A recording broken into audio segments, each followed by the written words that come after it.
Good morning, my friends all around the world. Good to say hello to you this morning. So I just wanted to say that people are waking up. I think we know this now if we're listening to my videos and whatnot and doing your own thing over there. But every day I'm meeting with people who are reaching out to me, and generally speaking, it's because they've hit some sort of low in their life, had some sort of experience that ripped the carpet out from underneath their feet, where they're literally ready to live their life purpose, to live their soul purpose, and they just don't know how to get there. They don't know how to get to that place of happiness, and then I come in, and I call them home. And I remind them of who they really are, who we all are, and the reasons for being on this earth. And, there was a purpose being on this earth before, and that purpose was to have an experience of what it would be like to be separate from God. And now it's come to the point in our process of evolution that we are not only transcending form and the events that take place around us, but we are transforming what is happening within us. And as we continue to go within and allow our thoughts and our mind to be transformed, we recognize that this external world is a reflection of our mind within, and thus as we change our mind, the external world changes. And so I believe that my purpose here is to inspire people to know that this universe around us is not as contorted and confusing, and I almost even want to use the word stagnant in essence, because when you look out there it all looks the same, right? But what it really is a reflection of our own consciousness. And I know Eckhart Tolle has mentioned before in a lot of his books, and especially, that of A New Earth, that this ego consciousness is our collective consciousness right now.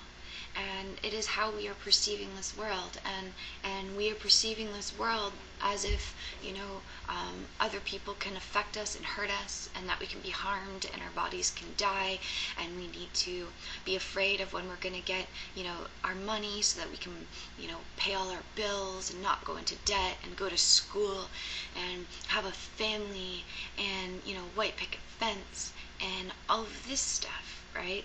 We are told that this is the point in the world, to grow up and do all these things and have all these things. But what is coming to realize is that that's not the purpose of this world anymore. That's a misrepresentation of the self that perceived itself to be separate. But what we're realizing is that doesn't bring us happiness. That doesn't bring us completion. That doesn't bring us wholeness. That doesn't bring us clarity on who we are or why we're here at all. It literally is anything that we choose to do that is not for awakening is a distraction. It's a distraction, okay?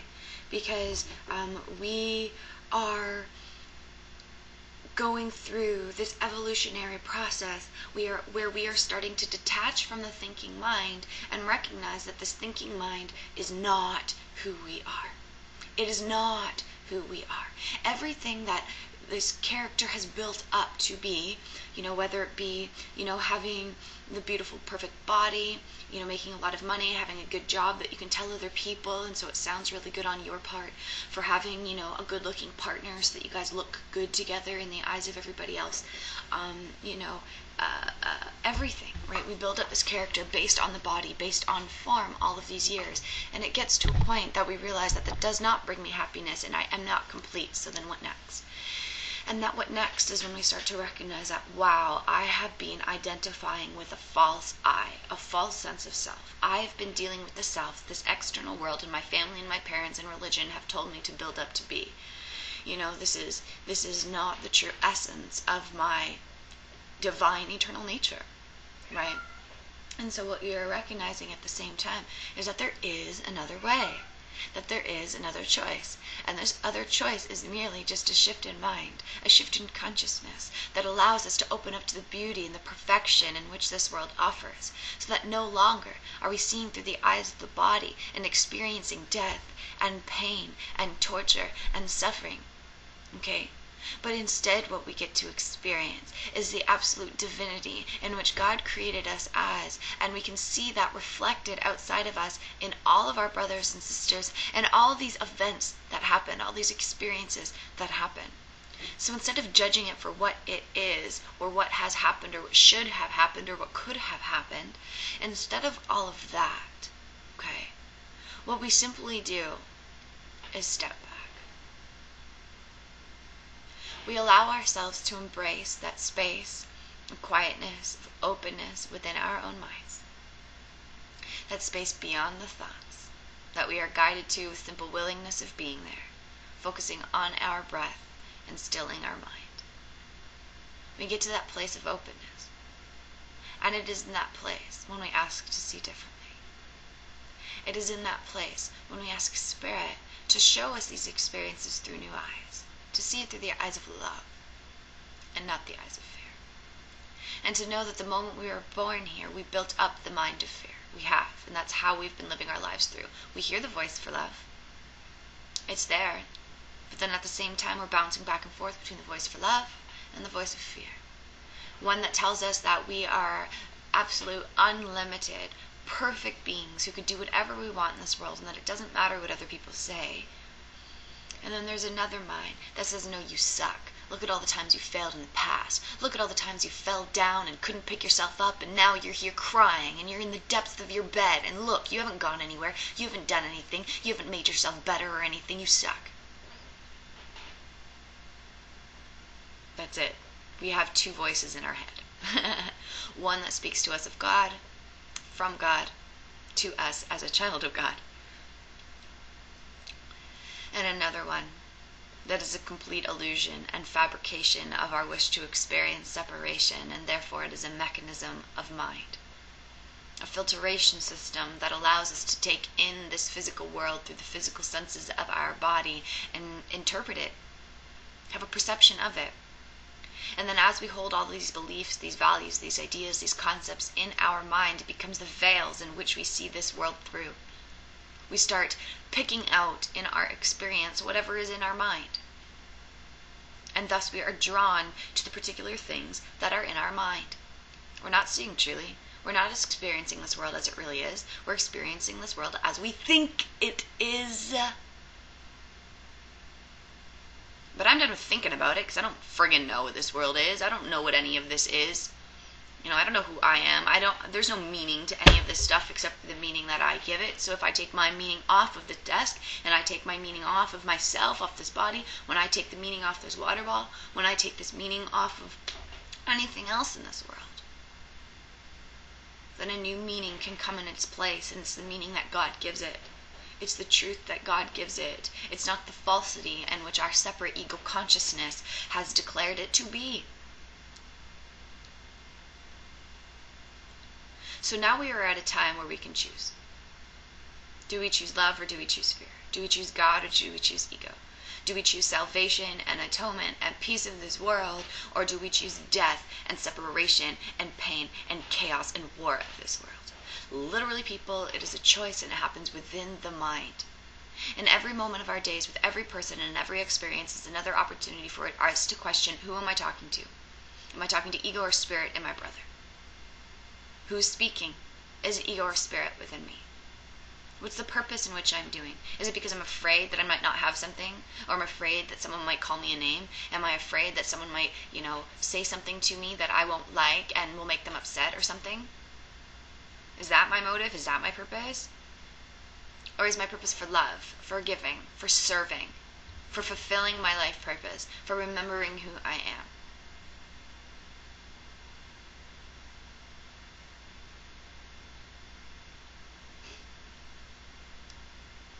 I choose the latter.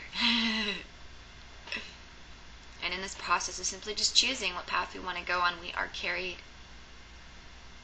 We are shown the way. We have the experiences that remind us that our ego is there. And so it's another opportunity to give it over to Spirit and ask to see it differently. That is all. We are responsible for this, nobody else. We have the power to change, nobody else. Right?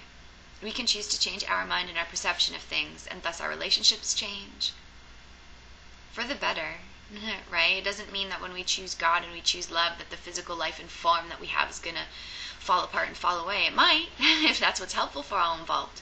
But what might just happen is your own shift in perception of it, and thus now you're seeing through the eyes of love instead of the eyes of fear, and they will feel it around you. But they will become warmer, more comforting. Like, you will no longer react or attack at what they are saying, but instead you will be passive and defenseless. Right? You change your approach, and thus those around you change their approach to you. Because no longer when they battle you do you battle back, but instead you are simply just surrendered and trusting that all is well, and that God will provide everything that we need, and whatever we need to evolve and learn and let go of ego will come into our experience to allow that to be so. So we must literally hold the light with us wherever we go at all times. Remind ourselves of our purpose and our intention here, and allow ourselves to focus where it belongs, which is within, and give ourselves time every single day to go within. 5 minutes, 10 minutes, 15 minutes, an hour, whatever you have, and literally just go to that quiet place within the self. Generally speaking, for me, it takes about 10 minutes to get there. It's quicker now, but it would take about 10 minutes to get there, right? So I'd set about a 20-minute clock, and 10 minutes I'd be into my deep state of relaxation. And then the other 10 minutes I would be open, my mind would be open and free and be with God, right? So that's why I say, if you're strict for time, put a time limit on it. But if not, let your thoughts and your mind and the time go free, right? So with all that being said, I guess I just wanted to share that because this world is waking up. Every single day people are coming to me, and that's pretty much all it is. I turn them back inward and send them home and tell them that God is calling to them, calling to wake you up.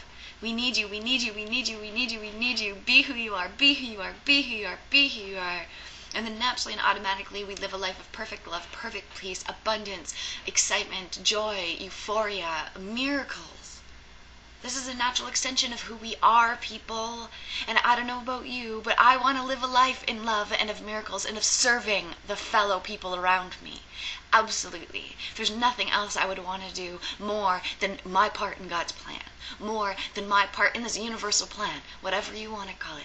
Right? I'm here to be who I am, and I'm here to shine the light that I am. I'm here to give the truths to all of you so that you may accept the truths with me, and together we can walk hand in hand with Jesus in this world so that we can literally shift the consciousness of this world and bring peace to this world through us. Amen. It's happening whether we choose today to be on board or a week or a month later. But you better believe, until the moment that you choose what direction you want to go in, you will continue to repeat old patterns. You will continue to suffer. You will continue to justify ego's belief system. You will continue to, have failed relationships. You will continue to have all these things. But when you're done that, and you're ready to live your best, most exciting, most happy, most joyful life possible, then ask. All you have to do is ask, God, I am ready. Perhaps I've been on this path for a long time now. Okay? Perhaps I just started. Perhaps this is the first time I'm becoming aware of it. Okay? It doesn't matter how long I've been on this path, but God, today is a new day for me. And I am here giving you my mind, giving you my heart, giving you every ounce of my being so that you may remind me who I am and that I may awaken in your arms. Thank you.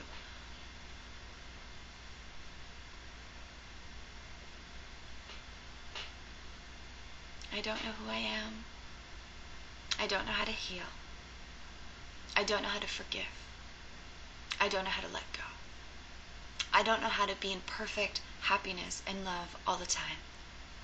So Spirit, please show me the way.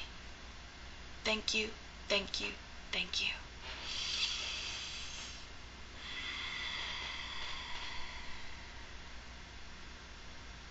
And that's it. Carried and guided in complete faith, knowing that there is another way. And every day the experiences come to remind us of our divine selves, our powerful minds, how loved we really are. Just be open to the experiences, be open to healing, and know that there's a mind within us that hates us and a mind within us that is who we are, is the love that we are, and joins us with God, Jesus, our brothers and sisters, for all of eternity, and it could never be broken and could never be changed. It is that awareness we are waking up to today. It is that awareness in which we are gaining and giving to our brother. It is that awareness that will carry us home and set us free.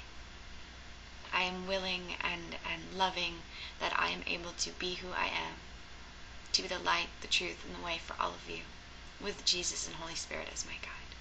So thank you, every single one of you, for listening to this today. Bye.